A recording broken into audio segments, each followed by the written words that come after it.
महंगाई का तूफान है कि थमने का नाम ही नहीं ले रहा है। एलपीजी की कीमत में भी इजाफा कर दिया गया, जिसकी वजह से जेहलम के शहरी परेशान हैं। बाबर हुसैन की रिपोर्ट।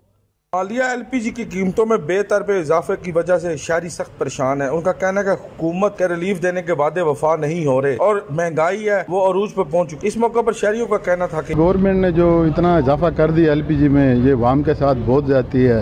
ये जो टैक्स लगा के तफ्तान से जो गैस आ रही थी उसके ऊपर गवर्नमेंट ने इजाफी टैक्स लगाया, उसकी वजह से ये घरेलू सिलेंडर जो है 1850 का और कमर्शियल जो है 7700 रुपये का हो गया है। कारोबार जो है वो करने में बहुत मुश्किलात पैदा हो रही है, लिहाजा हुकूमत से अपील है कि गैस सस्ती की जाए। शहरी कहते हैं कि एलपीजी गरीब का ईंधन तस्वर किया जाता है। जो शहरी किलो 2 किलो गैस इस्तेमाल करते हैं उनके लिए सख्त मुश्किलात पैदा हो गई हैं और दूसरी तरफ गैस की लोड शेडिंग भी की जा रही है। हालिया एलपीजी की कीमतों में इजाफे की वजह से यहाँ शाय खुर्द-ओ-नोश भी महंगी है और एलपीजी की कीमत में भी इजाफा हो गया है। ये दोहरी महंगाई शहरी कहते हैं नाकाबिले कबूल है। हुकूमत से मुतालबा करते नजर आते हैं कि इस पर नजर सानी की जाए। कैमरामैन हसनैन अली के साथ बाबर हुसैन, सच न्यूज़, जेहलम।